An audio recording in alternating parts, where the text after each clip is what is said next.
Hola, hola chiquillos, muy buenas tardes a cada uno de ustedes, esperando que se encuentren bien. Los saludo en nombre del equipo de Práctica Test.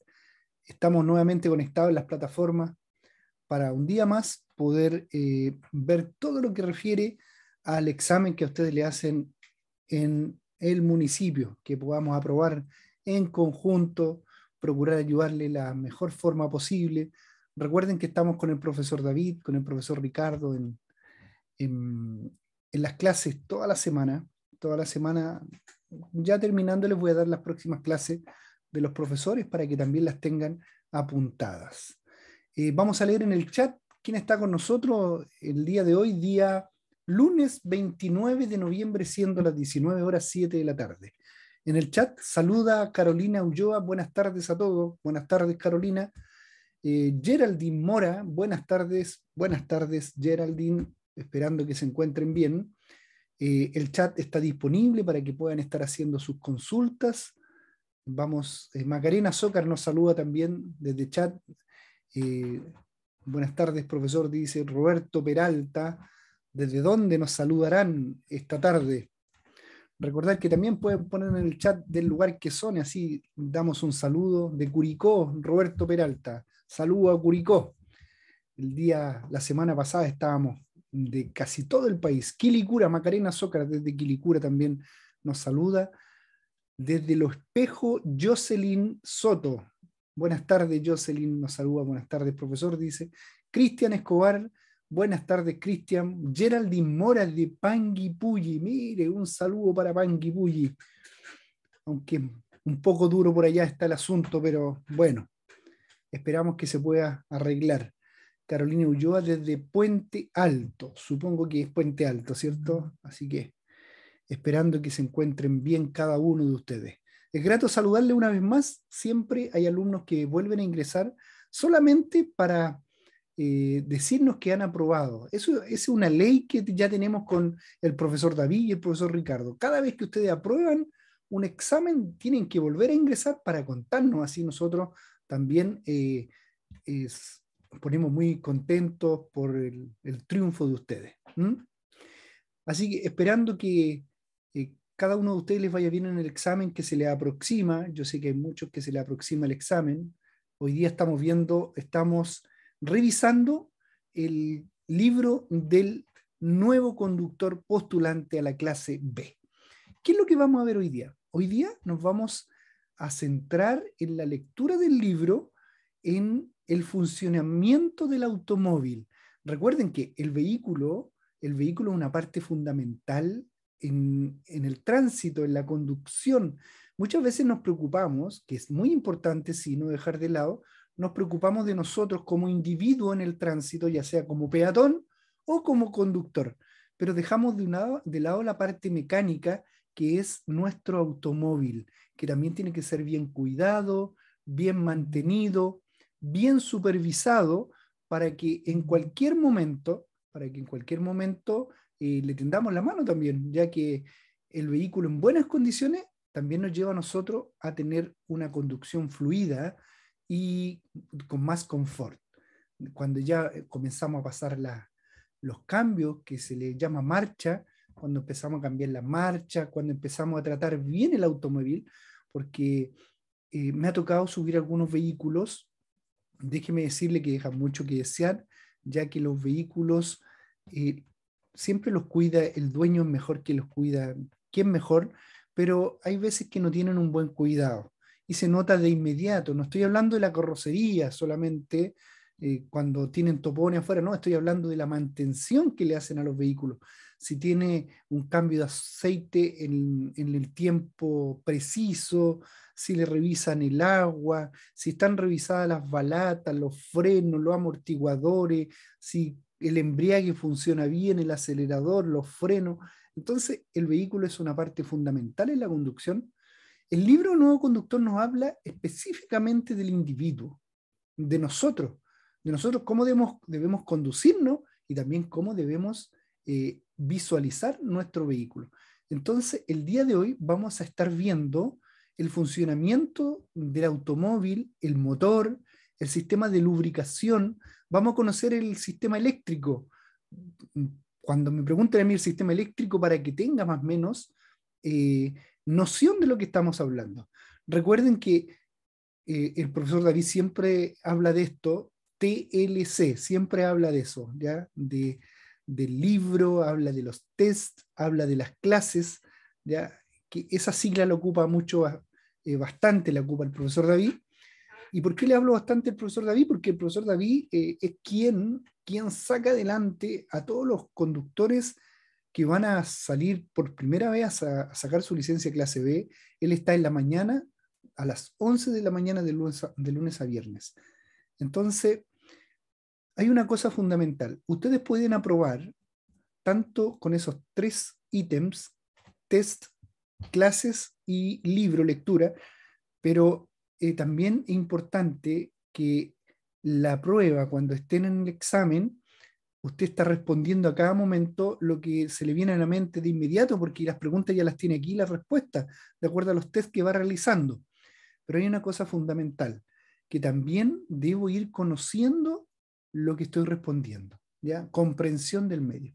Entonces, para ello, hoy día hemos entrado en la plataforma de práctica test y vamos a ir hablando un poquito y vamos a ir revisando algunos videos de acuerdo al motor, ya que el motor, la mecánica, no es fácil, la verdad no es fácil, pero es la mecánica básica que la vaya viendo desde un punto de vista como conductor, ¿ya? Así que voy a ir compartiéndole pantalla, chiquillos. Voy a compartir pantalla y también voy a compartir sonido para que lo puedan escuchar bien. Ya, espero que se escuche bien todo esto. El chat lo tengo abierto por si acaso para todos los jóvenes, señoritas que quieran indicarnos. Ya, chiquillo. Ya le estoy mostrando la planilla de la plataforma. Esta planilla nos aparece a nosotros los profesores. A usted le aparece directo. Yo voy a apretar ahí y ligerito les va a aparecer. Así que partimos con Curicó, Quilicura, Lo Espejo, Panguipulli, Puente Alto y todos los demás que están conectados. ¿Ya? Para no llamarlos por su nombre, ahí los vamos a ir llamando en algún momento. Viña del Mar, Emanuel Araya. Saludamos a Viña del Mar desde acá, desde Santiago de Chile. Ya, vamos a ir con el funcionamiento del automóvil. Funcionamiento del automóvil. Los principios de la conducción. Ya, ahí lo tenemos. Listo. El tema es el tema número 3 en nuestras plataformas. Si bien es cierto, puede ser otro tema, el 4, el 5, en el libro del nuevo conductor. Pero el tema 3, ¿qué nos dice? Mire, los principios de la conducción se basan en ¿qué? En el funcionamiento mecánico del vehículo y los sistemas que lo componen, iniciando por el motor y los frenos, los neumáticos y las luces. También vamos a tratar, entre otros, factores presentes en la conducción, como la distancia de tensión y reacción, ¿ya? Y además de los elementos de seguridad pasiva y activa. Hay elementos de seguridad, chiquillos, que a veces nos confunden bastante, son muy fáciles, lo que pasa es que a veces no tenemos mucho conocimiento. Espero que se escuche bien. Vamos a hacer una revisión. Sí, estamos bien en el audio y estamos bien en el video. Ya, tenemos el retorno acá listito. Vamos a partir por el funcionamiento del automóvil. Primero, ¿cómo funciona el automóvil? El automóvil no podría moverse si no fuera por una energía. ¿Ya? El automóvil no se mueve en sí solo si está en una plataforma donde la fuerza de gravedad lo lleva a adherirse más al pavimento. No se podría mover si no está en una pendiente. Entonces, el vehículo en sí solo no se mueve si no tiene un mando mecánico. Entonces, vamos a ver qué nos dice el libro acá de enseñanza. Nos dice que es indispensable para todos los conductores conocer el funcionamiento de su automóvil. ¿Cómo está construido? ¿Cuáles son sus principales partes y funcionalidades? Además de las posibles fallas que puedan tener y medidas que deben tomar ante ellas, ya que no son las mismas que uno a veces piensa. Como también la correcta utilización de todos los elementos de seguridad en el marco de una conducción responsable para el bien de todos. Importante lo que explica acá el libro, porque hay muchos conductores que al principio toman su vehículo y solamente le echan gasolina. No sé si se han dado cuenta de ese comentario que hacen muchas personas. Mire, usted le echa pura gasolina nomás y quiere echarlo a andar. Los papitos muchas veces le dicen, oye, tú le echas pura gasolina y adelante. O sea, a veces el joven no lava el vehículo, no se preocupa de las ruedas. Mire, lo mejor para ir conociendo el vehículo, hay que lavarlo. Es algo que a lo mejor uno podría decir, pucha, pero ¿no tiene nada que ver una cosa con otra? Sí, sí, tiene que ver, porque en el lavado, primero uno va conociendo eh, partes que no había visto nunca. Por ejemplo, cuando le toca lavar las llantas, se da cuenta que hay un sector ahí adentro que no lo conoce, no sabe el funcionamiento. Caliper, hay una parte que se llama caliper, cuando escuchaba esa palabra, caliper, y uno empieza a investigar el vehículo. Es más, no solamente hablo de la carrocería. A veces el motor no se lava, por supuesto, a menos que el fabricante lo autorice. Recuerde que hay sistemas en el motor que tienen sensores y no se pueden humedecer. Si se humedecen, no le va a partir el vehículo, va a tener que esperar a que se sequen o lamentablemente va a tener que cambiar algunos sensores. Por lo tanto, hay partes del vehículo que usted tiene que ir conociendo sí o sí. Y la mejor forma de ir conociendo el vehículo a veces es limpiarlo. Se va dando cuenta de muchas cosas que no se había dado cuenta antes. Abel Álvarez nos saluda por ahí y nos levanta la mano. Yo lo digo también en la parte de carrocería. En la parte de carrocería también puedo conocer los neblineros. Imagínense que yo tenía un familiar que un día me dijo, hoy no tenía idea que yo tenía luces debajo de las otras luces. ¿Cómo se llama? El neblinero, le dije yo. ¿Y de dónde se prenden? No tenía idea de dónde se prendían. Había tenido el auto hace bastante tiempo y nunca había prendido los neblineros. Entonces, cuando uno va limpiando, le va haciendo limpieza al auto, le va encontrando botones, le va encontrando situaciones en el vehículo que uno no la había conocido nunca. Y eso le va a llevar una, por supuesto, a la limpieza y otro a conocer su vehículo. Pero vamos más allá. Para conocer el vehículo en sí como mecánicamente, no solamente en carrocería y en lujos, que se vea bonito y todo, porque mucha gente eh, le gusta limpiar su auto y ponerle cositas bonitas al vehículo, pero hay cosas que están prohibidas ponerle al vehículo. Por ejemplo, una luz frontal, la cual sea confusión para la conducción de los demás conductores. Por ejemplo, en la parte delantera no puedo poner una luz que no sea blanca ni amarilla, ya que esas son las luces frontales. En la luz trasera no podría poner otra luz que no fuera la blanca o amarilla o roja. No puedo poner otro tipo de luces, ya que cada luz me indica un concepto, me habla de una información. Por ejemplo, si yo en un vehículo veo una luz azul que va por sobre el vehículo y va con sirena acompañada, eso quiere decir que va a la PDI. Y así sucesivamente. Vehículo con baliza amarilla no es un vehículo de emergencia, es un vehículo de seguridad. ¿Ya? Y aparte de los sonidos, voy aprendiendo otras cosas. Pero las luces nuestras de nuestro vehículo también tienen información.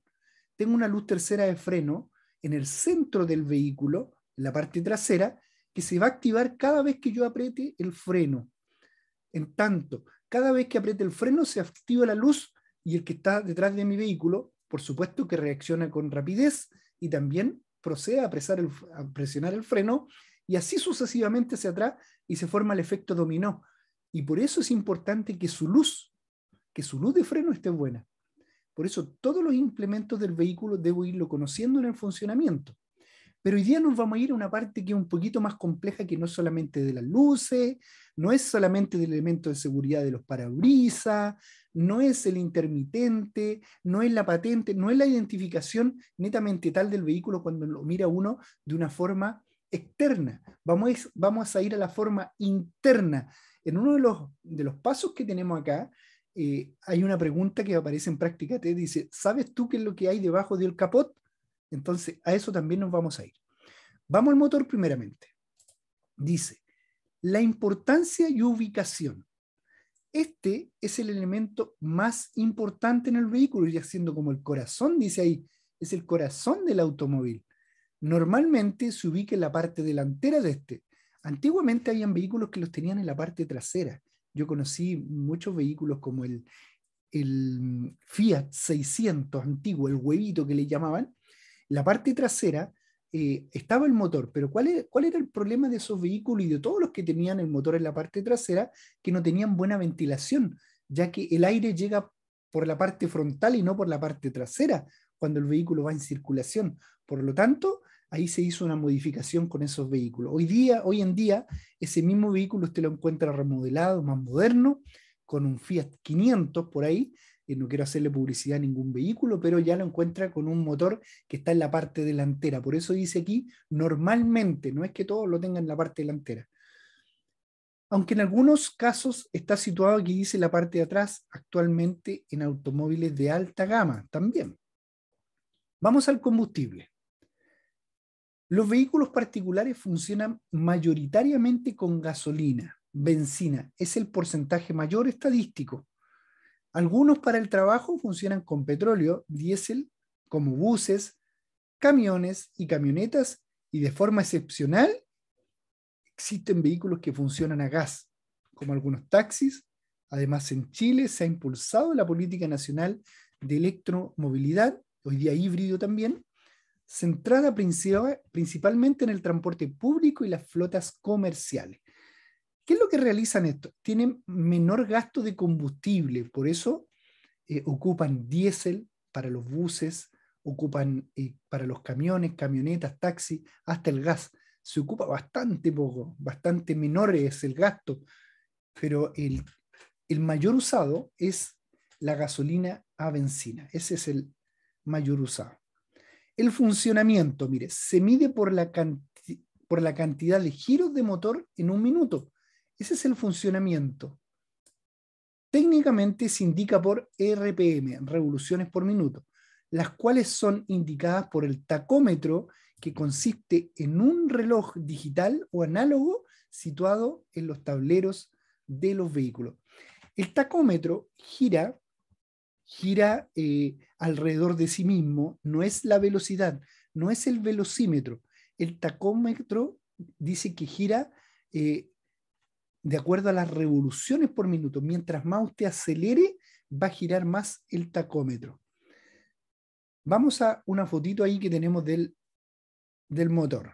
Pero ponga bastante atención, que aquí vamos a estar 4 minutitos en una preparación de video. Ponga atención, chiquillo. Vamos a hacer algún pare ahí para ir indicando algunas partes importantes del motor. El motor de 4 tiempos usa la energía de forma efectiva y precisa, convirtiendo las explosiones en movimiento para ponerse en marcha. Un motor que desencadena explosiones para liberar energía y crear movimiento. No con una, sino con 120 explosiones por segundo. Pero el truco consiste en aprovechar estas explosiones para crear movimiento y ponerlas a funcionar para que la máquina haga lo que se supone que tiene que hacer, moverse. Atención aquí con todos los dibujos que implica muestran. 4 pasos muy sencillos. Todo ocurre en el cilindro. En la parte superior se encuentra la cámara de... Cilindro, mire los nombres. Vamos grabándonos estos nombres. Va a aparecer un nombre de cilindro, acá va a aparecer un nombre de cigüeñal, acá va a aparecer, aparte del cilindro, va a aparecer un nombre de pistones en los cuales suben y bajan, y aquí van a ver el tema de los 4 tiempos donde se produce la explosión y la energía. Así que atento. Combustión. Aquí es donde se producen las explosiones. En el interior del cilindro hay un pistón que se mueve hacia arriba y hacia abajo. En la parte inferior hay un cigüeñal que al final utilizará el impulso generado en la cámara de combustión para hacer funcionar la máquina. Pero, ¿cómo funciona? Es hora de traer la artillería pesada y desmontarlo. ¿Qué es lo que van a hacer acá en el video? Para que ponga harta atención. El video lo van a cortar, van a cortar el motor, cosa de que nosotros podamos ver el interior cómo se realiza la potencia.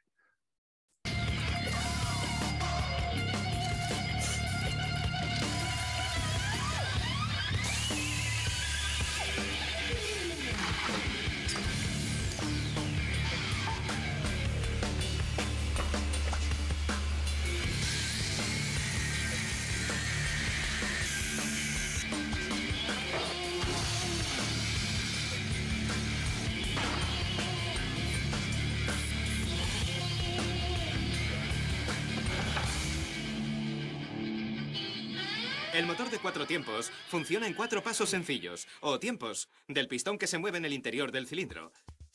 Primer tiempo.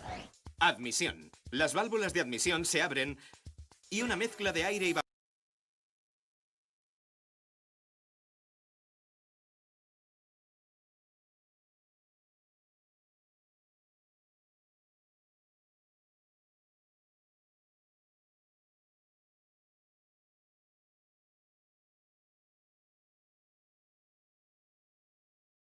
Sí, muchas gracias Cristina, Christopher, Roberto, le había bajado para no molestarlos con el audio. Lo que le estaba explicando, ya, que aquí, por aquí entra la gasolina y por acá sale el escape, ya, cuando el pistón empieza a hacer su función. Aquí entra y acá sale. Vapores de gasolina entra en el interior del cilindro con el pistón que desciende.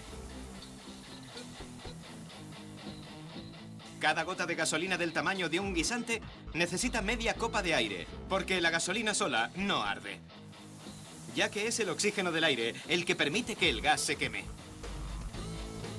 ¿Qué pasa con la mezcla de combustible? Tiempo 2. Compresión.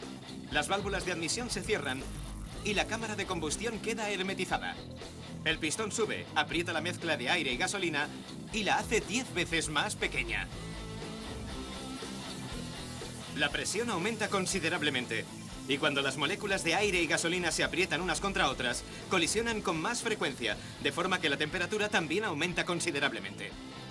Ya está listo para estallar. Tiempo 3. Expansión. Justo cuando el pistón finaliza el recorrido, la bujía produce una chispa de 40.000 voltios. Esto incendia la mezcla de gasolina, lo que produce una explosión que hace aumentar la temperatura un instante, liberando más calor.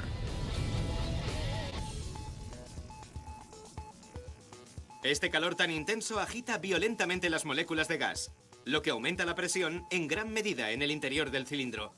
Esto obliga al pistón a bajar hasta el fondo, moviendo la vara de conexión que hace girar el cigüeñal, que convertirá la energía de la explosión en un movimiento rotacional para que las ruedas se muevan. Y por último, el cuarto tiempo del ciclo, el escape. Estas válvulas se abren, el pistón sube y ahora está enrollado. Empuja los gases utilizados producidos por la combustión y los vapores salen del motor.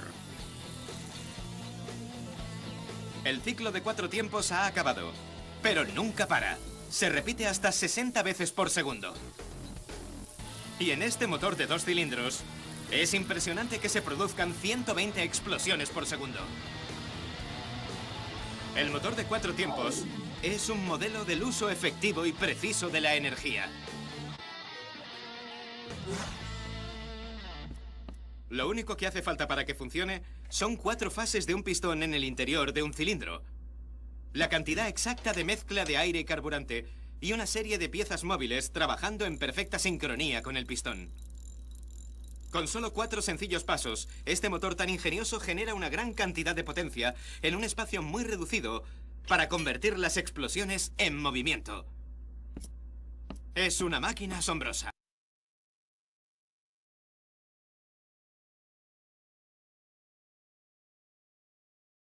Ahí sí. Ya.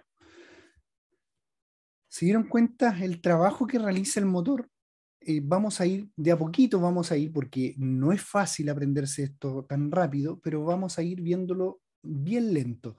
Esta clase, más que nada, la pudimos adelantar un poco. No sé si fue Carolina quien pidió esta clase o alguien dijo que por favor hiciéramos luego la revisión del motor, ya que le venía luego la prueba, algo así. Entonces, por esa índole estamos aprovechando el tiempo.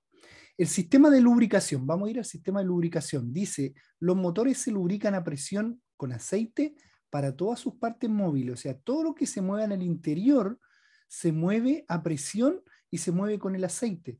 Por eso es importante que usted haga el cambio de aceite como lo pide el fabricante, cada 5.000 kilómetros o cada 10.000 kilómetros, de acuerdo a lo que le indique la persona que le atiende su vehículo. El fabricante también lo indica, que puede ser cada tantos kilómetros usted puede cambiar el aceite. El efecto del aceite, ¿cuál es? Mire, minimizar el desgaste y la fricción de todos los fierros que van en el interior del motor. Recuerde que fierro con fierro, y cuando ya no tiene aceite, lo más probable es que empiece a dañar el motor interno y pueda producir, como le llaman, un calentón, porque no tiene una refrigeración. Entre las diferentes partes móviles, dice que se puede minimizar el desgaste y la fricción. Cuando el nivel de aceite está bajo, Macarena nos pregunta, si uno no llega al kilometraje y cambia el aceite antes, se usa poco el auto, ningún problema. El aceite siempre va a estar abajo. En el momento que usted empieza a mover el motor del vehículo, el aceite sube. Por eso también cuando uno mide, es por eso Macarena y los demás que están escuchando, cuando nosotros nos mandan a medir el nivel de aceite, debemos hacerlo con el motor parado, con el motor no andando. ¿Ya? Una, por el aceite que está en una temperatura muy alta, y otra porque el aceite tiene que bajar. Y al bajar el aceite, mi varilla lo va a medir con mejor precisión. Entonces la pregunta tuya dice, si uno no llega al kilometraje, si no llegas al kilometraje, tú puedes hacerle cambio de aceite las veces que quieras. Si encuentras que el aceite ya no está con una corrosión normal, una corrosión fluida, y se pega, ¿cómo lo miden los mecánicos? Lo toman un poquito con el dedo y lo van viendo si está muy pegajoso o se adhiere bastante a los dedos. Eso quiere decir que ya no está con una fluidez, ¿cierto? Está muy grueso ya. Y otro que está un poquito de color más oscuro, y ahí es donde tiene que hacer un cambio de aceite, a lo mejor sin llegar al kilometraje que le han pedido. También dice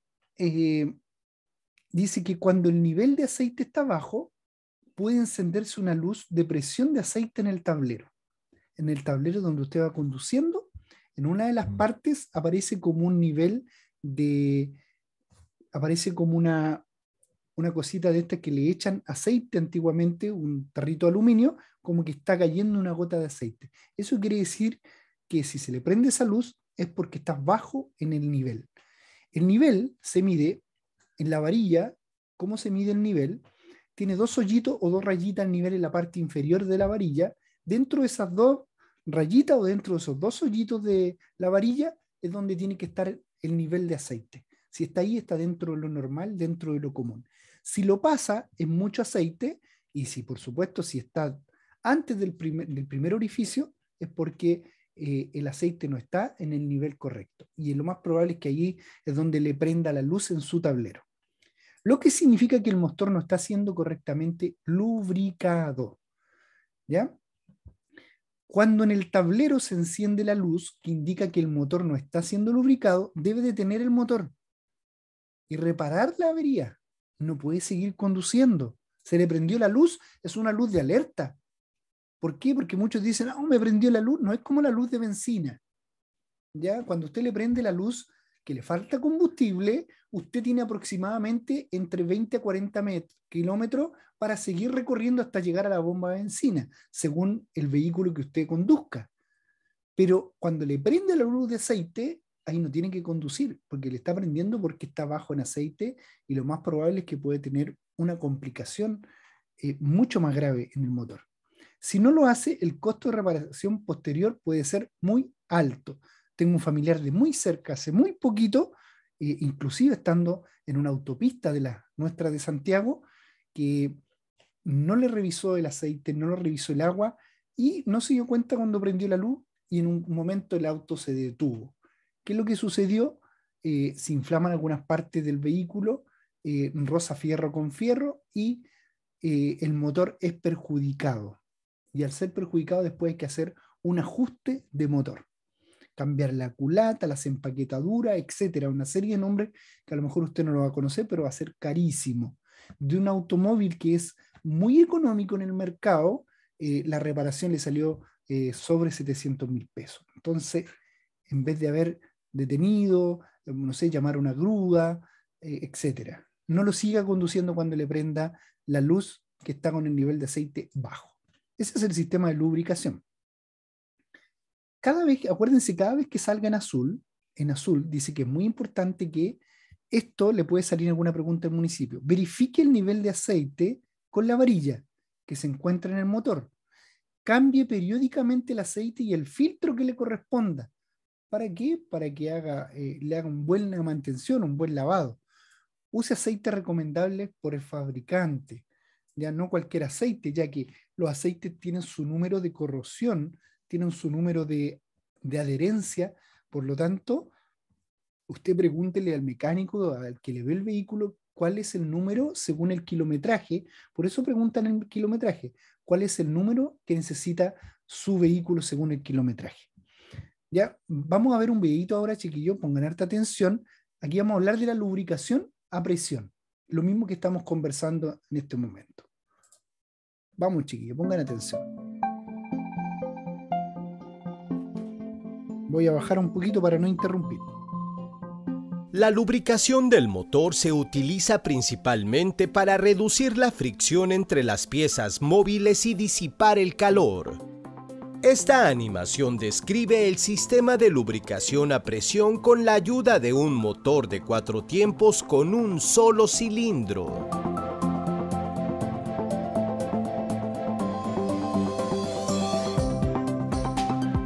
En la parte inferior del motor se encuentra el cárter de aceite donde se encuentra el aceite. La bomba de aceite es responsable de bombear el aceite a través de las galerías de aceite. Cuando el aceite se ha calentado mucho después de varios ciclos, se enfría con un enfriador de aceite. El aceite se bombea entonces al filtro de aceite. Dentro del filtro de aceite hay un elemento de filtro que capta las partículas en el aceite y no permite que pasen al motor.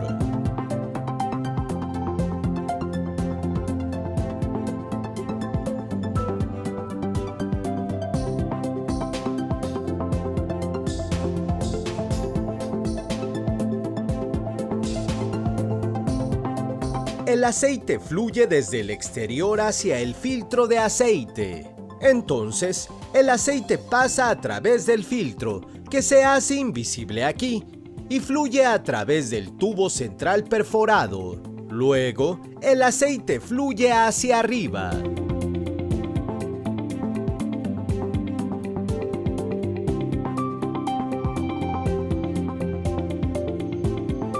El aceite fluye hacia el motor para lubricar los cojinetes del cigüeñal.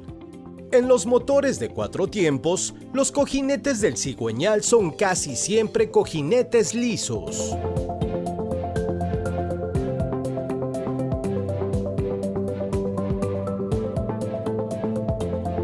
A diferencia de los rodamientos de bolas, que utilizan elementos rodantes para mover el aro interior y exterior unos contra otros, los cojinetes lisos utilizan aceite para formar una película de aceite.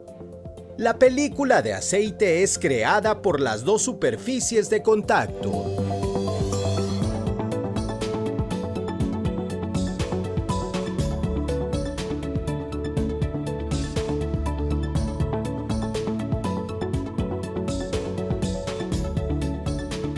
El cigüeñal dispone de galerías de aceite, de modo que el cojinete de biela puede suministrarse con aceite.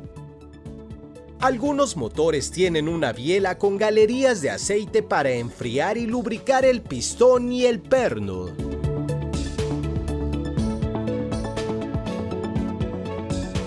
También hay motores en los que el aceite salpica por los lados del rodamiento. Este aceite se utiliza para enfriar y lubricar el pistón y el cilindro. Los agujeros también pueden ayudar a transportar el aceite a las piezas deseadas.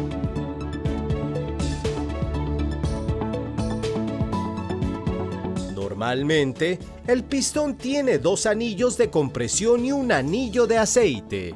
El anillo de aceite es el encargado de controlar el equilibrio de aceite en el pistón y en los anillos de compresión. El exceso de aceite fluye hacia adentro a través de los orificios. A continuación, el aceite puede salir del pistón hacia el cárter de aceite. Además, El aceite se bombea a los cojinetes del árbol de levas y válvulas para reducir la fricción y el calor.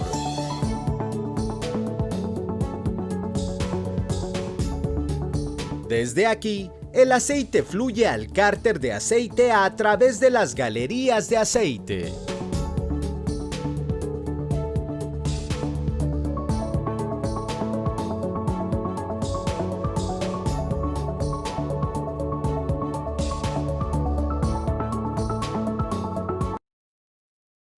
Muy bien, chiquillos. Bueno, el expositor nombraba mucho la palabra aceite, parece. Excesivamente. Pero yo pensaba entre mí, yo decía, el más agradecido de todo esto, si hablaran los vehículos, sería el vehículo. Ya que no toda la gente se preocupa de todo este tema. Así que ustedes desde ya a cuidar su vehículo. Ya muchos tienen su vehículo propio, los que están sacando su licencia, otros van a sacar su licencia y van a conducir el vehículo de la familia, y no solamente van a ayudar en la conducción, sino que también van a ayudar en cuidar su vehículo para que tenga una mejor vida y no les cause tanto problema. Recuerde que a veces por economizar mucho, terminan gastando mucho más por todo lo que hay que gastar cuando el motor se agobia en una desperfección total. Vamos a ir al sistema eléctrico ahora. Ya nos cambiamos del sistema de lubricación. Estábamos viendo el sistema de lubricación. Ahora nos vamos a ir al sistema eléctrico. ¿Cómo funciona la parte eléctrica? Si bien es cierto, no solamente la lubricación es importante, sino que todos los conceptos y los pasos que vamos a ir viendo son importantes en esto. Dice que los principales elementos y funcionamiento del sistema eléctrico son, grábense esta palabra, mire, el alternador. El alternador es el encargado de producir la energía eléctrica, ¿ya? Este entra en movimiento a través de una correa del motor. La energía producida se almacena en la batería, por eso la batería debe estar buena, debe estar en buen uso, porque si no el sistema eléctrico no le va a funcionar. Si la correa está un poco tensa, el efecto del alternador se minimiza. Si la correa está muy suelta, se maximiza, pero lo más probable es que si queda suelta, también hay un problema de adherencia. Por lo tanto, tiene que tener una posición fija exacta. Tiene que ser óptima. En el tablero, una luz se enciende cuando la batería tiene poca carga. Importantísimo la batería en esto. Importantísimo porque es la que parte con la carga, da el funcionamiento, da el puntapié inicial y ya la batería cesa en su energía y la toma el alternador, ¿ya? Y el alternador ahí va haciendo todo su trabajo. También vamos a ver un dibujito acá, cómo se regula la batería, cómo se va supervisando en su mantenimiento y la potencia que le va quedando. Vamos a ver las posibles fallas y causas en el sistema eléctrico. Dice, posible fundido. Los fusibles impiden incendios y deterioros del sistema eléctrico. Son muy importantes los fusibles. Aunque usted va a ir a comprar un fusible, van a decir, ¿cuánto vale un fusible? 100 pesos. ¿Cuánto? 150, 200 pesos, muy económico. Pero el fusible, ¿cuál va a ser la función del fusible? Que en caso que haya un problema eléctrico y pase por ahí la corriente y evita el incendio, se corta el fusible y tiene que comprar uno nuevo. Cuando falla algún componente eléctrico, comúnmente se funde un fusible. Para ello es necesario revisar y reemplazar. No solamente tiene que revisar, tiene que tener fusibles de reemplazo para que haga la conexión de la energía. Una ampolleta quemada, mire lo que sucede. Si el intermitente en el tablero, ojo con esto, profe, ¿uno mismo puede cambiar el fusible? Sí, por supuesto, existen unas manillas para cambiar el fusible de plástico o también con el mismo alicate. Uno los puede cambiar, los puede ir verificando y los va cambiando. Ojo que los fusibles tienen diferentes colores porque tienen diferente amperaje. Así que ojo con eso, no puede ponerle un amperaje que no sea el correcto. Por eso hay fusible amarillo, rojo, azul, etc. Porque cada fusible tiene diferente amperaje. La ampolleta quemada ¿Cómo usted se da cuenta que hay una ampolleta quemada? Se va a dar cuenta cuando en el tablero, mire lo que dice, cuando usted prende el intermitente y le funcione más rápido que lo normal. ¿Ya? Uno le prende el intermitente, empieza a funcionar mucho más rápido que lo normal que le funcionaba. Eso quiere decir que hay una ampolleta quemada. Aquí dice, ¿ve? Dice, si el intermitente en el tablero está más bajo, está más rápido, o alguna luz no enciende, es posible que se deba a que una ampolleta esté quemada. Ahí está un dibujito de la ampolleta. Batería mal cargada. ¿Qué dice? Cuando la batería está mal cargada, el motor del vehículo tiene dificultades para encender al darle contacto, especialmente con bajas temperaturas. ¿Ya? Esto es importante. Esta es pregunta de prueba. Esta es una pregunta de prueba, chiquillos. Cuando la batería está mal cargada, ¿qué es lo que dificulta? Dificulta darle contacto en el encendido al principio, especialmente con bajas temperaturas. Cuando la batería está descargada, o sea, hay que cargarla, si el motor no arranca es debido a que la batería se encuentra totalmente descargada. Solamente con la llave le produce quejido, para que me entienda bien, con la llave solamente le produce quejido, es porque la batería ya está descargada. Muchos lo empujan, cargan la batería, les dura un poquito más, pero hay que tener mucho ojo cuando los vehículos son catalíticos y cuando son automáticos también al empujarlo. Entonces, tengan mucho cuidado en eso. Si bien es cierto, resulta, pero pueden salir dañados algunos adherentes del vehículo.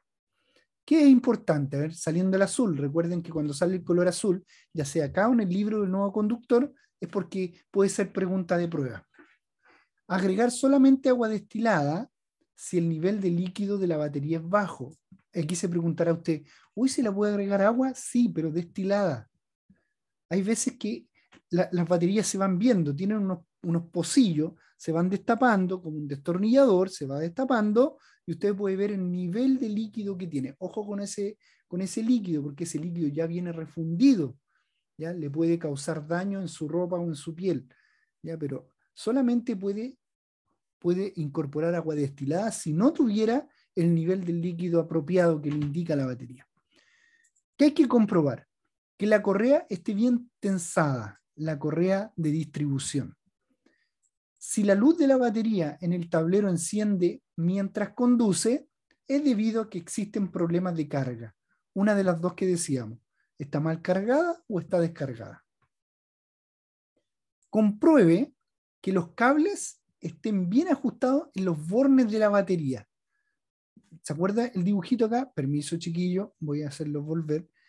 Los bornes son esto, mire, lo que está aquí abajito del azul, eso se llama borne. El otro del rojo, perdón, el otro borne debería ser azul. ¿Ya? El rojo debería ser positivo, ojo con eso, cuando uno hace una carga, positivo, el azul es, o negro, negativo. ¿Ya? Pero el rojo siempre es positivo. Esos son los bornes. Hay que asegurarse que los bornes estén bien instalados y no estén sueltos. A veces usted va a echar a andar el vehículo y no le va a partir al tiro, se va a quejar el vehículo, y eso quiere decir también que a veces los bornes están sueltos y hay que apretarlo y parte de inmediato. O muchas veces le llaman los mecánicos que están sulfatados. Y sulfatado es cuando están con un sarro por el alrededor que no les permite dar el contacto con la batería. Entonces hay que hacer una limpieza con agua destilada.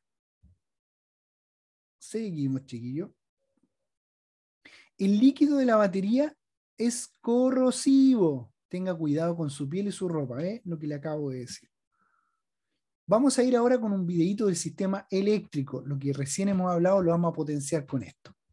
Funcionamiento del sistema eléctrico. Un automóvil necesita del sistema eléctrico para que los componentes que requieran energía funcionen y el motor pueda arrancar. Este sistema se compone de los siguientes sistemas menores. El sistema de arranque mueve el cigüeñal hasta que el motor funcione de forma automática. Sus elementos son interruptor de encendido, es donde se inserta la llave y tiene 4 posiciones: apagado, alimentación de accesorios, encendido del motor de arranque, encendido. Motor de arranque. Transforma energía eléctrica en mecánica y tiene acoplado un piñón que hace girar al volante de inercia y así transmite el movimiento al motor. Para empezar a realizar su ciclo, solenoide cumple con dos funciones. Acopla el piñón con el volante de inercia y activa un interruptor para alimentar el motor de arranque desde el acumulador. El sistema de carga transforma parte de la energía del motor en electricidad para alimentar las partes eléctricas en uso. También recarga continuamente el acumulador.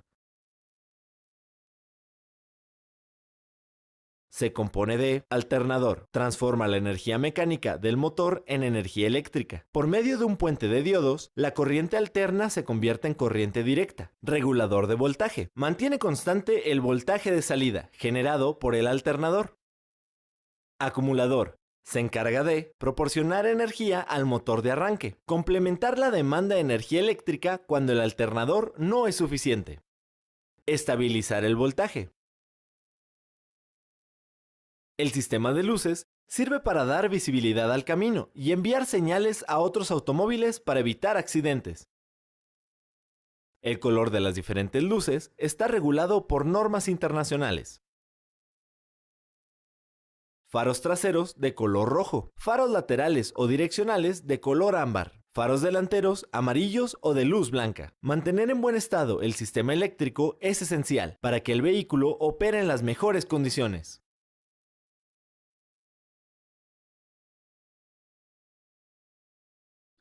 Excelente, chiquillos. ¿Se dan cuenta?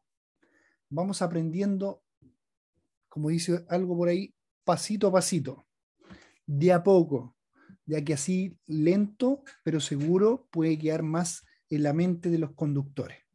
Esto es una mecánica básica, tiene que tener claro que es una mecánica, para nosotros es básica.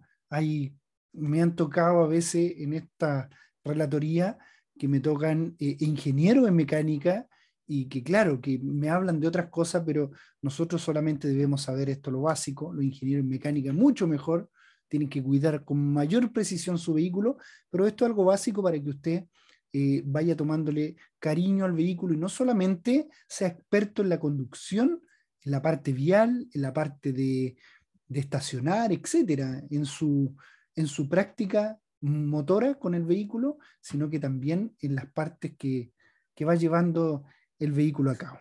El sistema de combustible, lo vamos a revisar. Este sistema se compone de tres partes.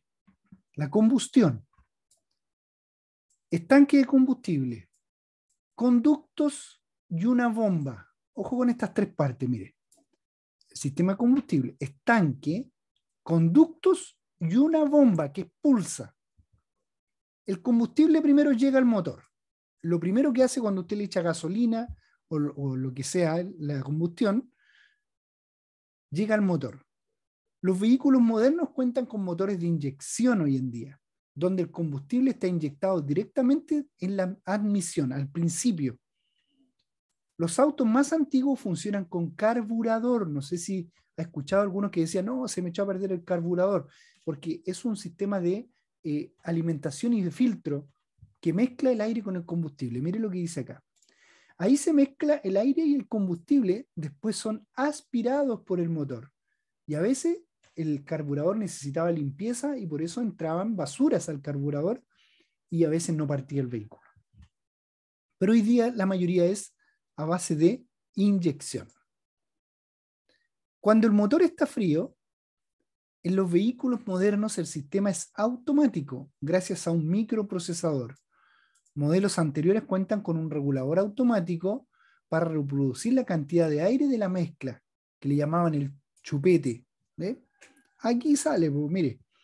Los autos más antiguos funcionaban con un regulador o cebador, que se le llama chupete, manual para disminuir la cantidad de aire. Y así la explosión y en la parte de combustible era mucho mejor. Al cargar combustible, ¿qué tienen que tener en cuenta cuando vaya a la bencinera? No abra innecesariamente la tapa de la gasolina.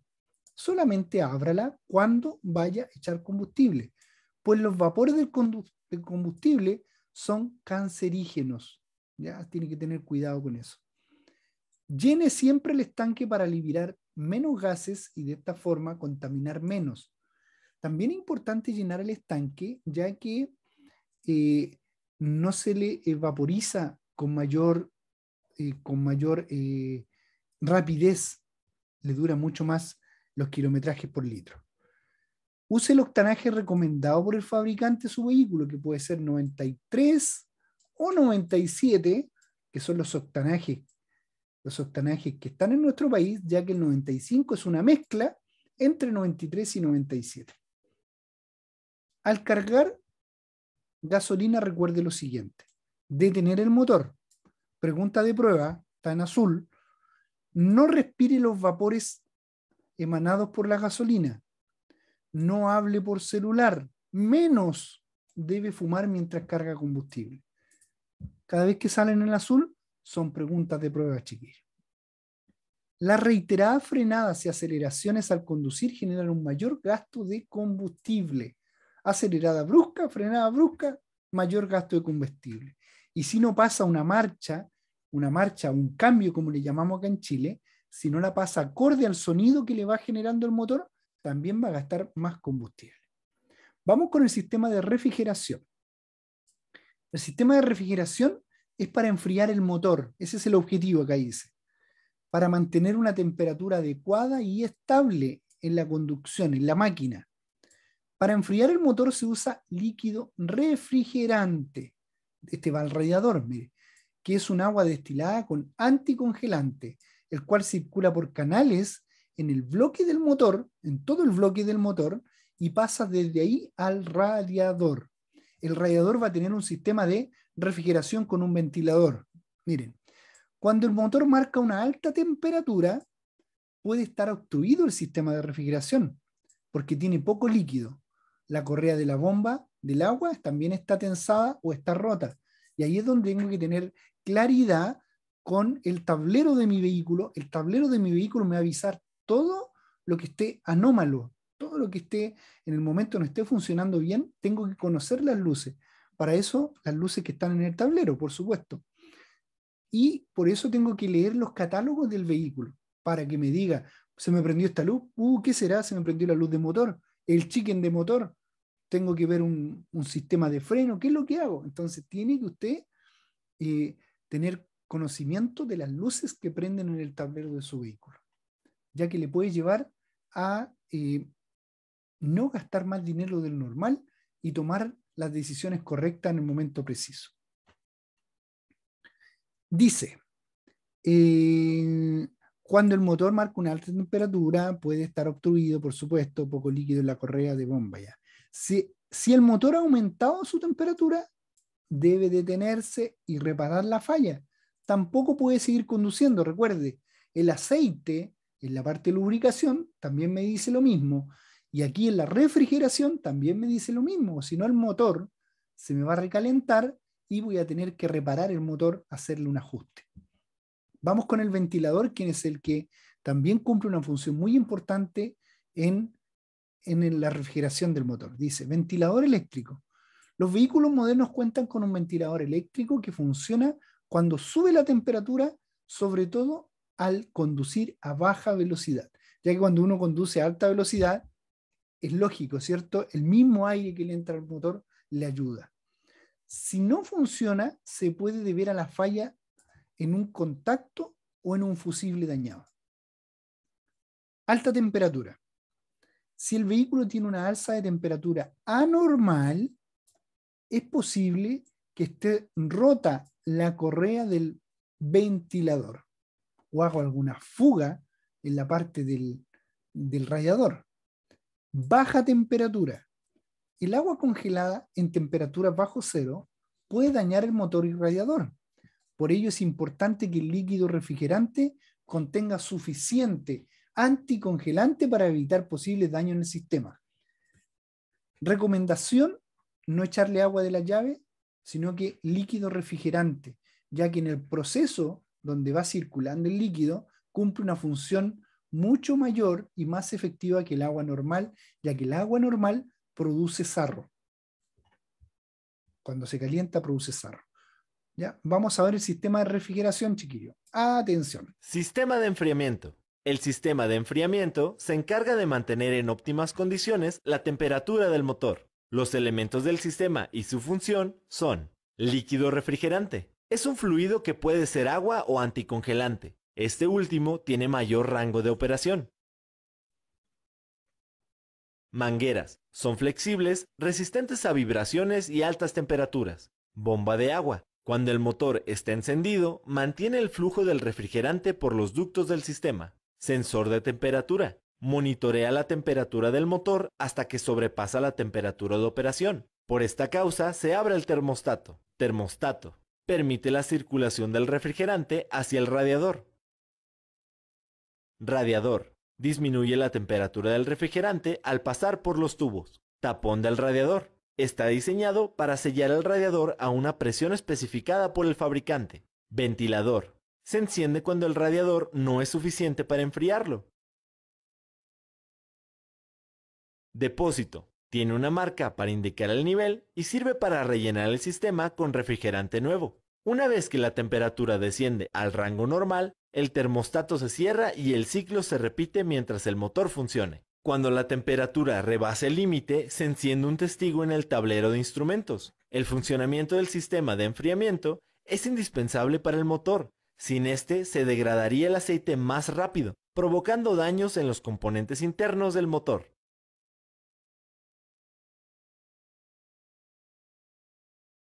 Muy bien. Excelente, chiquillos.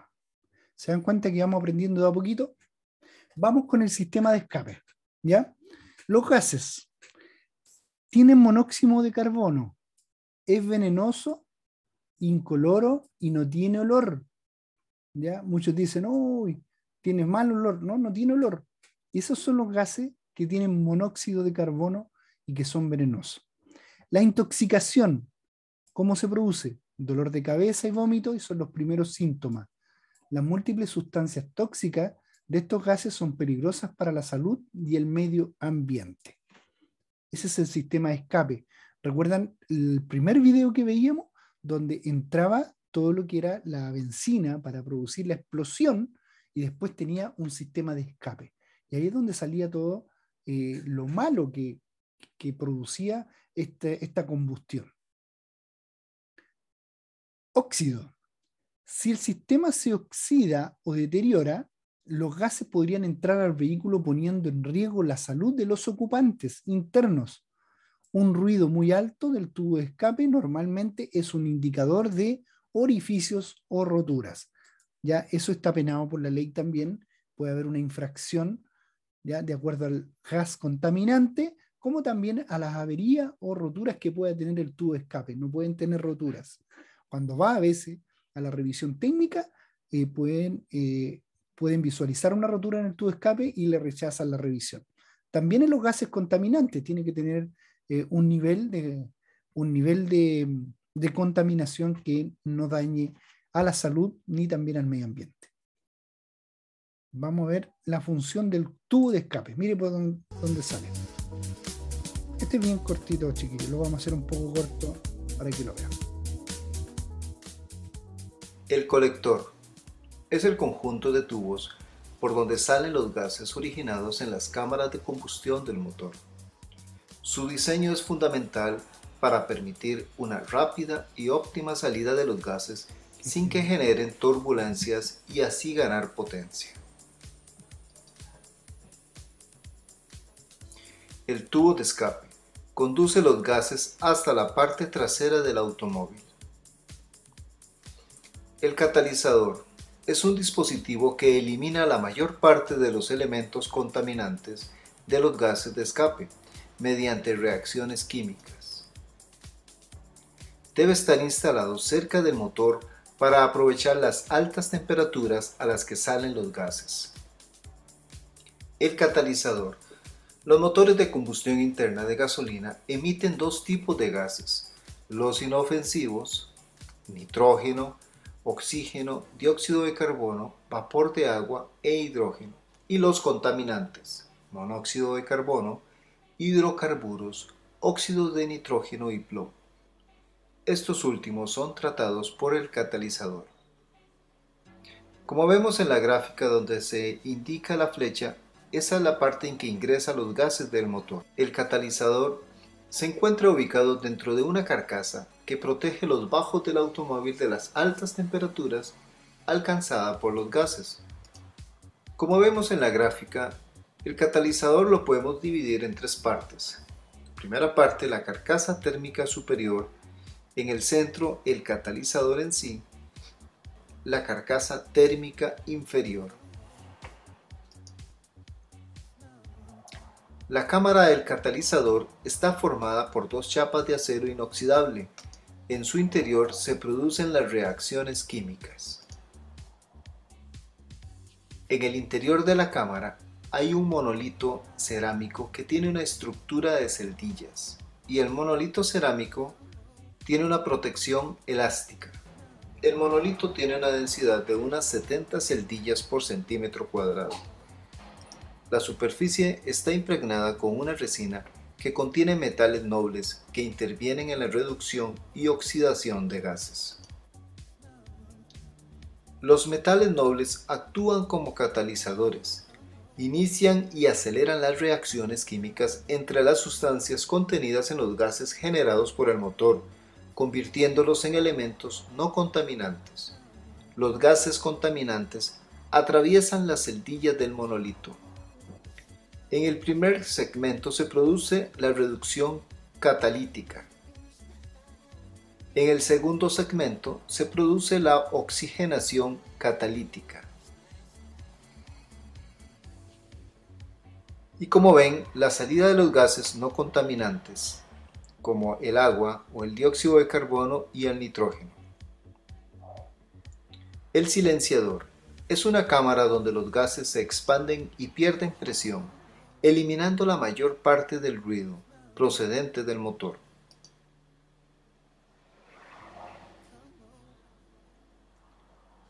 El ruido del motor se produce cuando se abre la válvula de escape y el gas se precipita hacia el colector.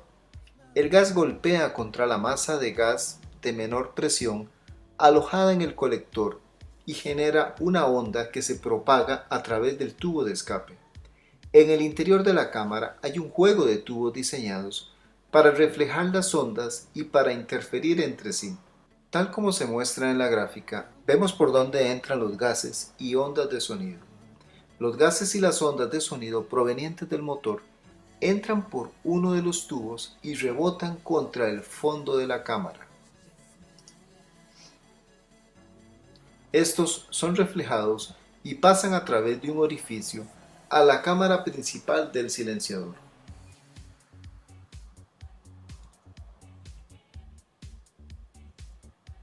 Luego pasan a través de otros orificios a una tercera cámara. La cámara de resonancia está conectada a la tercera cámara mediante un orificio. Tiene una cantidad de aire y una longitud específicas calculadas para producir una onda capaz de anular una determinada frecuencia de sonido. Finalmente, los gases salen por el segundo tubo al exterior del silenciador.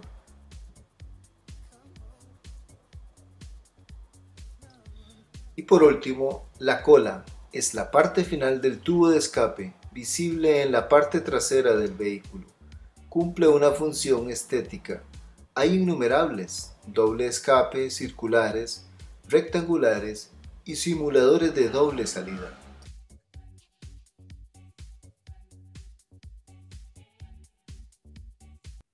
Excelente. Ahí estamos bien, chiquillos. Se dan cuenta que se va aprendiendo de a poco en poco cómo funcionan el catalizador, etcétera. Por ahí Roberto Peralta nos preguntaba cada cuánto tiempo se reemplaza un catalizador. La verdad es que la mayoría de la gente no lo reemplaza, Roberto, porque no fallan a menudo. Pero si tú me preguntas aproximadamente a cuántos kilómetros se debería reemplazar, a los 120.000 kilómetros. Ahí se debería reemplazar. Ahí te respondí por el chat para que también todo les quede grabado. Y bueno, chiquillos, vamos a ir viendo ahora, vamos a ver el embrague, ¿ya? Y algunas cositas más de acuerdo a lo que se refiere al motor, ya que cualquiera podría decir, pero el embrague es un pedal. Sí, por supuesto, pero tiene una función interna en el motor. El acelerador es un pedal, también tiene una función interna, el freno también. Entonces, vamos a ver lo que significa el embriague en el vehículo. Ya, miren, acá dice el embriague. Al presionar el pedal de embriague, se desconecta la transmisión en el sistema que se encuentra entre el motor y la caja de cambio. Ahí abre un engranaje cuando usted aprieta el embriague, abre un engranaje y queda liberado la potencia del motor. ¿Ya? Y al quedar liberado con la caja de cambio, cuando usted ya pasó el cambio, suelta el embriague y empieza a liberarse la potencia del motor y la energía, y ahí es donde empieza a avanzar su vehículo. Dice, en ese momento no se transmite la energía y es posible pasar cambios y volver a conectar el embriague soltando el pedal. Pero al conducir, presionando el pedal durante un tiempo extenso, se disminuye el control sobre el vehículo. Por eso no debe conducir con el embriague presionado, porque va a friccionar, va a exponer se va a asfixiar esta parte del motor, quiere puro arrancar, entonces hay que soltarlo, según la marcha. Aquí vamos a dar una explicación un poquito más lógica. ¿Alguna vez se ha preguntado qué sucede dentro de un automóvil cuando se presiona el pedal del embrague o por qué necesita presionar el pedal del embrague antes de cambiar de velocidad en un automóvil de transmisión manual? Este video te dará las respuestas lógicas a estas preguntas. Al final del video también comprenderemos el papel crucial desempeñado por el embrague en una pendiente. Para comprender la necesidad de un embrague, primero comprendamos la anatomía de un automóvil con motor de combustión interna. Los motores de combustión interna tienen un rango de torque muy limitado. Debido a esta razón, para poder variar de manera eficiente la velocidad de las ruedas motrices, los automóviles con motor de combustión interna necesitan un sistema de transmisión. El uso de esta transmisión asegura que el motor esté funcionando dentro de su rango óptimo de revoluciones por minuto, cambiando la velocidad de acuerdo con las condiciones de manejo. La transmisión ayuda a controlar las velocidades de las ruedas motrices. En un automóvil de transmisión manual, hacer estos cambios no es una tarea fácil. Para obtener un cambio de velocidad suave con una transmisión manual, primero se debe interrumpir el flujo de potencia del motor a la transmisión. Sin embargo, no es práctico apagar el motor solo por este cambio de marcha. El embrague se utiliza para este propósito. En pocas palabras, el embrague es un mecanismo para desconectar el flujo de potencia de la transmisión sin apagar el motor. Vamos a entender cómo funciona. La parte principal del embrague consiste en un disco recubierto con material de alta fricción en ambos lados. Aquí se muestra un disco de embrague simplificado. Este disco se asienta en la rueda flotante. Si una fuerza externa presiona contra el disco de embrague, este también girará con la rueda flotante debido a la fuerza de fricción. El eje de entrada de la transmisión está conectado al disco, de modo que cuando se aplica una fuerza externa al disco, la potencia del motor se transmitirá al sistema de transmisión. Esta fuerza externa es proporcionada por un sistema de placa de presión. La cubierta de este sistema está unida firmemente a la rueda flotante, por lo que la placa de presión presionará firmemente sobre el disco de embrague de fricción y la potencia del motor se transmitirá al sistema de transmisión. Pero este es el caso en la conducción normal. Entonces, ¿cómo es la desconexión de potencia hecha con el embrague? Para el propósito de desacoplamiento se introduce un tipo especial de resorte en el conjunto de placa de presión. Este resorte se conoce como resorte diafragma. Para comprender mejor a este resorte, supongamos que el movimiento del diafragma se fija alrededor de este círculo. En este caso, se presiona la porción central del resorte como se muestra. La porción externa debe moverse en la dirección opuesta. El resorte diafragma se encuentra entre la placa de presión y la cubierta. Para comprender mejor esta configuración, tomemos una sección transversal del conjunto. La parte exterior del resorte diafragma está conectada al disco de presión. Esto significa que si presiona la parte interior como se muestra, el disco de presión se alejará del disco de fricción, por lo tanto, el flujo de energía cesará en la transmisión. Esto es exactamente lo que sucede cuando presiona el pedal del embrague. Un sistema hidráulico transfiere el movimiento del embrague al centro del resorte diafragma. Cuando se presiona el resorte diafragma, el flujo de energía se interrumpe. Durante este tiempo puede hacer un cambio de velocidad. El pedal del embrague se suelta después de que el cambio de velocidad esté hecho y el flujo de potencia continuará nuevamente. Así es como funciona un embrague. En un embrague real se pueden ver algunos resortes helicoidales en el disco de embrague. ¿Cuál es el propósito de estos resortes? Estos se utilizan para suavizar las fluctuaciones y vibraciones de la potencia del motor. Está claro que el núcleo y el disco no están directamente conectados. La potencia del motor llega primero al disco, luego se transfiere a los resortes y finalmente al eje de salida. Esto significa que los resortes amortiguarán la mayoría de las fluctuaciones del flujo de potencia del motor y el movimiento transferido al vehículo será mucho más suave. Ahora exploremos una tarea extremadamente importante y difícil en la conducción de automóviles con transmisión manual, comenzando desde una pendiente. Incluso en un automóvil sin freno de mano se puede utilizar esta técnica de embrague para arrancar en una pendiente. Inicialmente, en un arranque en pendiente, tanto el pedal del freno como el pedal del embrague se presionan mientras el motor está funcionando. Ahora se suelta el pedal del embrague parcialmente hasta que se siente la mordida del embrague. La mordida del embrague puede hacer que el vehículo vibre. En este punto, incluso si se suelta el pedal del freno, se observa que el vehículo no avanza. El embrague parcialmente liberado actúa como un freno. Ahora se presiona el pedal del acelerador y el automóvil avanzará. La gran pregunta aquí es: ¿cómo es que funciona un embrague actuando como un freno? Este fenómeno de ruptura no es más que un juego de fuerza equilibrado. En una condición equilibrada perfectamente forzada, las ruedas del vehículo no podrán rodar y la fuerza de gravedad será la misma que la fuerza de fricción en las ruedas. Las ruedas del vehículo no pueden girar debido a un equilibrio de fuerzas. Cuando estas fuerzas están en perfecto equilibrio, las ruedas, el sistema de transmisión y el disco de embrague no podrán girar.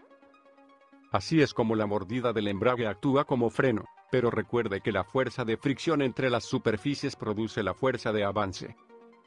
En este caso, se desgasta el material de fricción en el disco de embrague. Esperamos que este video te permita ser un mejor ingeniero y un mejor conductor.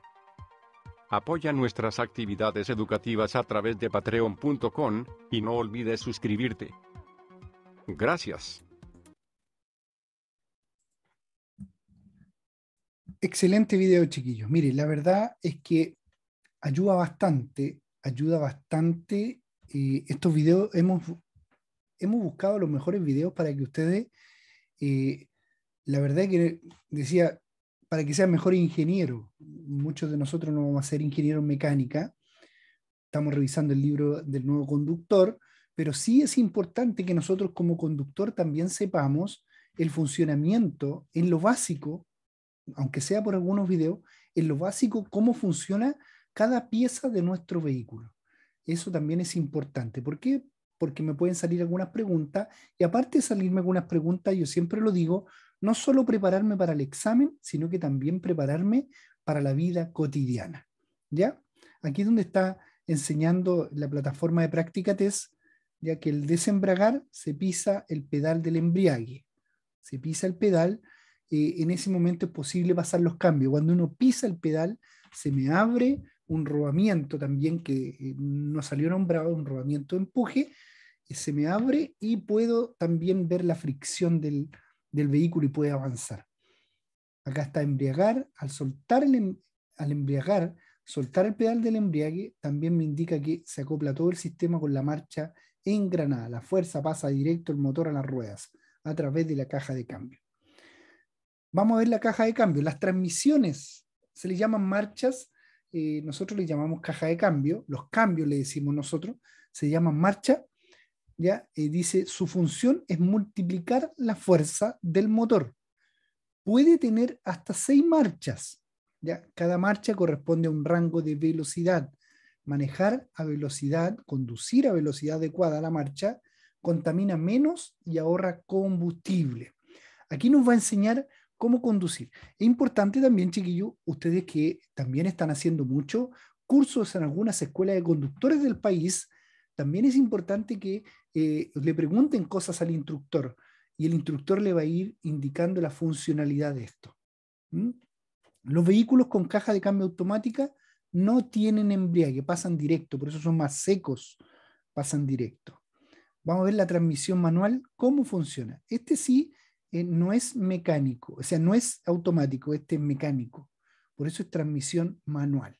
Ya, vamos a echarle la miradita a este último videito. La transmisión manual ha funcionado en los automóviles por décadas. Vamos a ir a descansar, chiquillos. Algunas preguntas después. Incluso hoy es la forma más común de transmisión.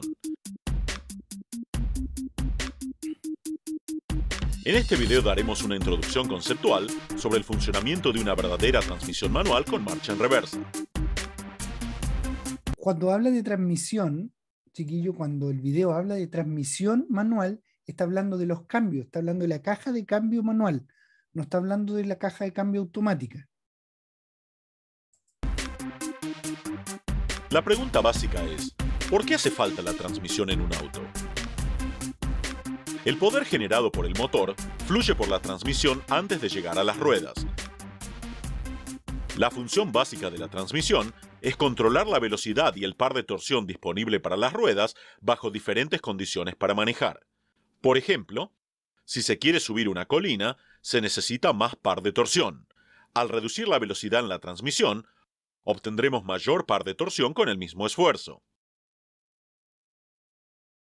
En cambio, si la demanda de torque es baja, podemos aumentar la velocidad de la transmisión. Ahora veamos el funcionamiento interno.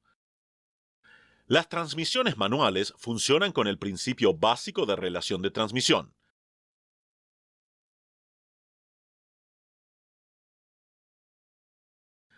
Acá se muestra un mecanismo básico. Aquí los ejes de entrada y salida están conectados a través de un eje secundario.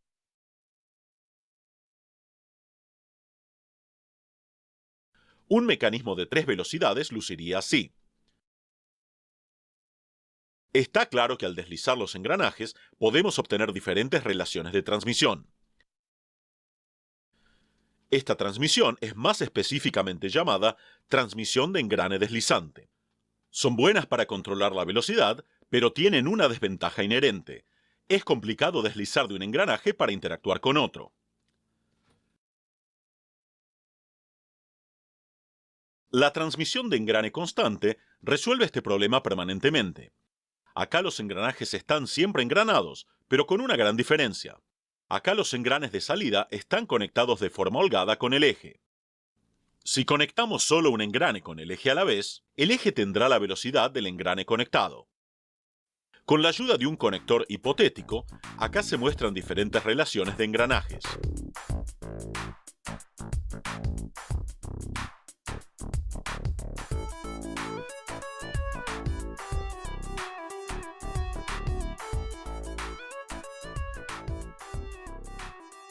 Es interesante mencionar que en la cuarta velocidad, los ejes de entrada y salida están directamente conectados. El arte de fijar un engranaje holgado al eje de forma efectiva y sin problemas yace en el corazón de la transmisión manual. Veamos cómo se hace esto en la práctica. Primero que nada, los engranes principales del eje tienen un arreglo sincronizador de dientes de cono.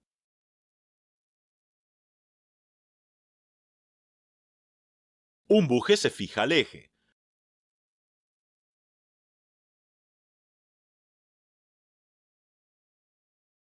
Un casquillo que es libre de deslizarse sobre el buje también se usa en este sistema.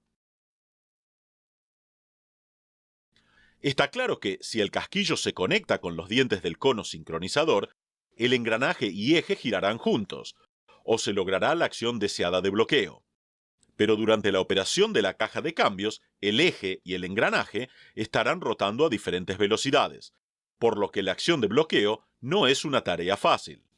Un aro sincronizador ayuda a igualar la velocidad del engranaje con la del eje. El aro sincronizador es capaz de rotar junto con el buje, pero es libre de deslizarse axialmente. Antes de mover el casquillo, el pedal de embrague es presionado. Así el flujo de poder al engranaje es descontinuado. Cuando movemos el casquillo, este presionará el aro sincronizador contra el cono. Debido a la alta fuerza de fricción entre el aro sincronizador y el cono, la velocidad del engranaje será la misma que la del eje. En este momento, el casquillo se puede deslizar más lejos y se unirá al engranaje. Así, el engranaje se une al eje de una forma eficiente y sin problemas. El mismo mecanismo es usado para cambiar de velocidades, tales como primera,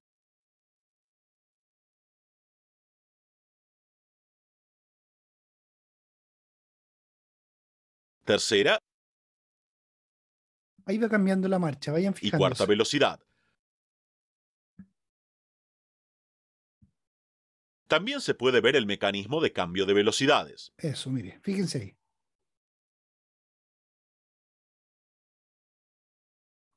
Nosotros no nos damos cuenta de esto. Una quinta velocidad es usada para girar el eje de salida a una velocidad mayor al eje de entrada. Ahora veamos, ¿cómo funciona la marcha en reversa? La marcha en reversa usa un arreglo de 3 engranajes, como se muestra. De esos, uno es un engrane ocioso. Cuando el engrane ocioso se empuja y se conecta con los otros 2 engranes, el eje de salida girará en la dirección contraria. Por favor, fíjese que el engrane de reversa no tiene mecanismo de aro sincronizador. Esto significa que la rotación de la caja de cambios tiene que detenerse por completo antes de aplicar la marcha en reversa. Por favor, apóyenos en patreon.com para poder subtitular todos nuestros videos de inglés a español.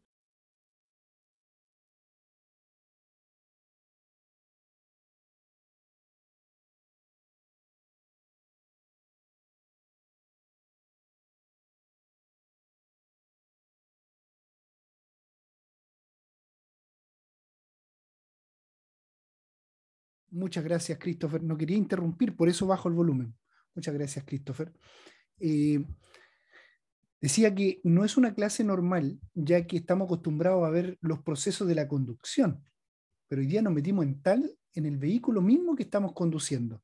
Es por eso, chiquillo, que es bueno saber lo que yo estoy moviendo, la mecánica. Como lo decíamos al principio, nosotros somos el individuo y a eso está hecho todo lo que conlleva la conducción.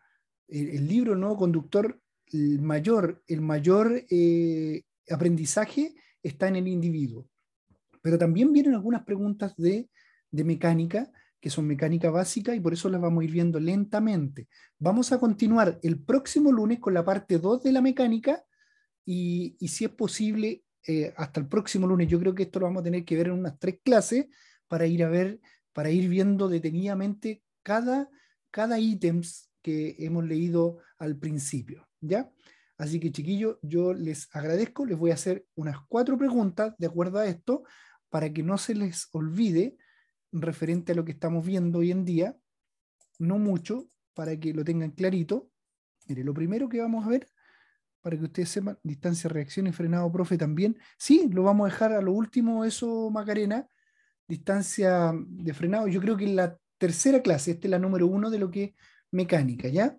La distancia de reacción, frenado, la vamos a dejar para 3 veces más, ya que el lunes pasado la vimos la distancia de reacción. No sé si estuvo usted, Macarena.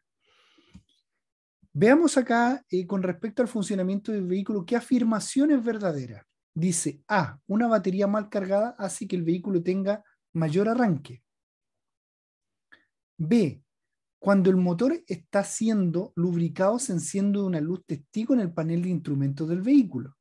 C, casi siempre el motor se enfría con un líquido refrigerante que circula por los canales en el bloque del motor. Aquí está diciendo, con respecto al funcionamiento del vehículo, ¿qué afirmación es verdadera? Dice la C, chiquillo, Emanuel, Cristian Escobar, Macarena, Carolina Ulloa, Christopher Urrutia, dicen la C. Vamos a revisar. Roberto Peralta. Efectivamente, ahí se nota que han estudiado o que estaban atentos a la clase, chiquillos. Vamos con la segunda pregunta para terminar el ciclo de hoy. ¿Cuál es la función que cumple el motor de un vehículo? ¿Transformar la energía, conducir energía o generar energía? ¿Qué cumple el motor? A ver, generar energía. ¿La genera el motor? Dice Cristian dice que la transforma. Emanuel dice que la transforma. Otros dicen que la genera. Atento con eso, ¿ya? No quedó muy claro, ¿ya? Viviana dice que la transforma. Macarena dice, se cambió, que la transforma. Había dicho que se cambió la A, que la transforma. Había dicho otra la otra vez Macarena. Christopher, que la transforma. Vamos a ver, efectivamente la transforma. El motor hace una transformación, acuérdense, de combustión a energía eléctrica. De combustión a energía eléctrica. Atento con eso. Vamos a ver qué nos pregunta el sistema de encendido en los vehículos. También es eléctrico. En todos los tipos de motor produce la chispa que inflama el combustible en el interior del cilindro. Está hablando del sistema de encendido. Es el que proporciona la electricidad que necesitan los vehículos para el funcionamiento. Letra C. En los motores de gasolina produce la chispa que inflama la mezcla de aire y combustible en el interior del cilindro, y en los motores diésel la combustión se produce por autoencendido. ¿Cuál será la correcta? A ver, chiquillos, a ver. ¿Cuál será la correcta? La B, pregunta Macarena, no está segura. Por aquí está difícil, pero me está hablando cómo es el sistema de encendido. Acuérdense cuando lo vimos, el sistema de encendido. Letra B, dice Viviana. Ay. Ya, no los veo tan rápido como ven antes. Vamos a poner la C. Vamos, Roberto Peralta, la C. Manuel Araya, la C. Vamos a ver si es correcta. Correcta, en los motores de gasolina produce la chispa que inflama la mezcla de aire y combustible en el interior del cilindro, y en los motores diésel la combustión se produce por autoencendido. Ese es el sistema de encendido en los vehículos. ¿Ya? Vamos a la otra.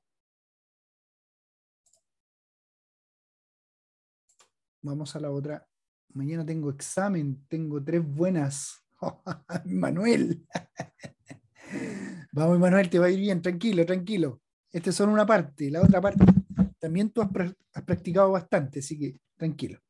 El motor de 4 tiempos tiene un sistema de lubricación mixta, propia o separada. El de 4 tiempos. A ver, sistema de lubricación mixta, propia o separada. Perdón, entre partes, ¿qué unidades? A ver, dice, perdón, entré tarde. ¿Qué unidad es? Hola, soy Liz. Uy, entraste recién, pues Liz, parece, ¿o no?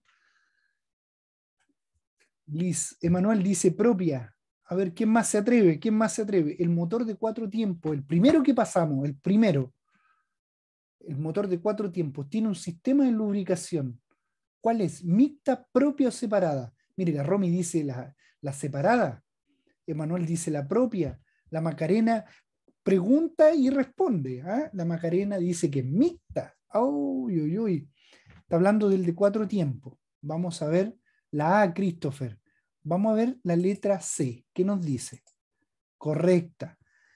Para que se lo graben. El motor de 4 tiempos tiene un sistema de lubricación separada. Ya no es mixta ni propia. Es separada. Acuérdense que lo vimos en el sistema de lubricación por diferentes lugares. Mire, es una bomba que conduce el aceite hasta los puntos de lubricación. El aceite tiene la misión principal de refrigerar el motor, además de la disminución de la fricción, que no toquen los fierros, y por lo tanto el desgaste de las partes móviles. Controle el nivel de aceite de acuerdo a la recomendación del fabricante. Ya, vamos a ir con la última, chiquillo, para no dejarlos tan presionados. ¿Ya? ¿Cómo se debe comprobar el nivel de aceite del motor?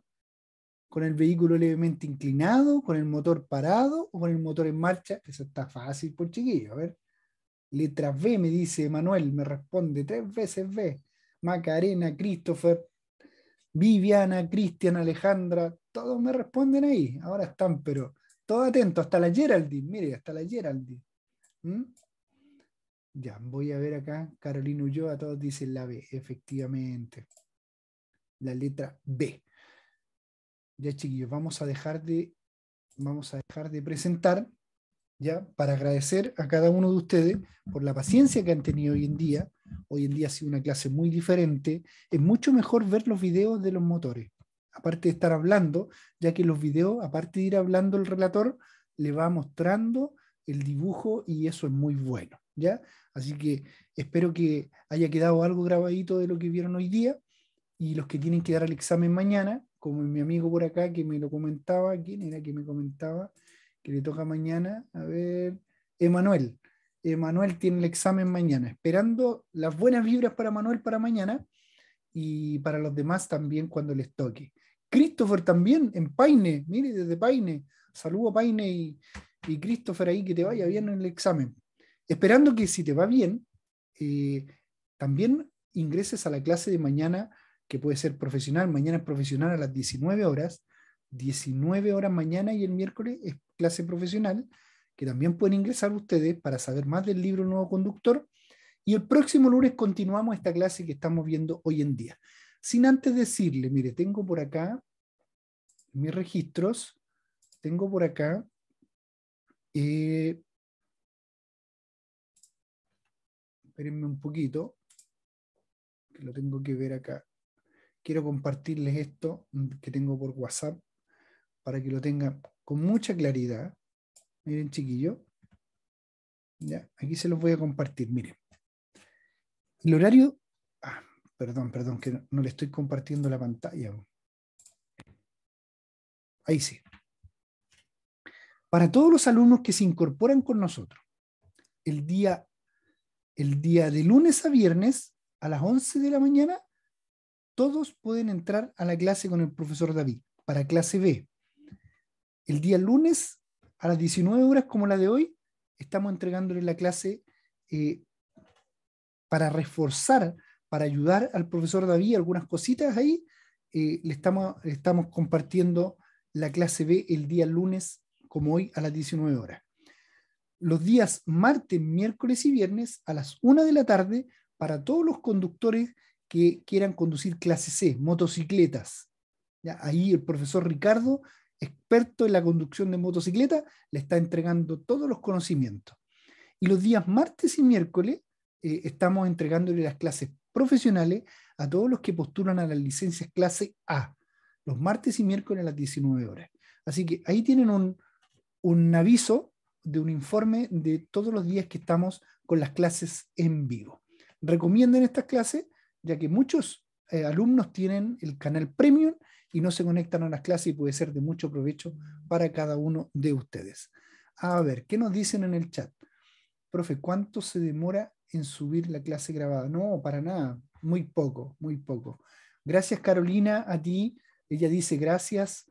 Carolina Ulloa dice gracias a usted, profe, que estén bien todos, éxito a los que rinden el examen, mañana. Nos estamos viendo Macarena, Christopher, Emanuel, Carolina, Viviana, ya, con todo dice Christopher, Emanuel Araya también, un gusto, que tengan una buena tarde, noche, esperemos los que nos toca por primera vez que salga todo bien. Cristian también nos dice muchas gracias, profe, gracias a ti, Cristian, a Roberto también Peralta, a Cristian Escobar, y que les vaya bien en el examen, dice Cristian Escobar. Ya, chiquillos, un abrazo a cada uno de ustedes, me despido a nombre del equipo de Práctica Test. Ya, ahí está el dibujito cuando son las clases. Así que, chao, chao, que tengan muy buena noche. Hasta mañana, los que quieran incorporarse a las 19 horas. Chao, chao. Acá, vamos a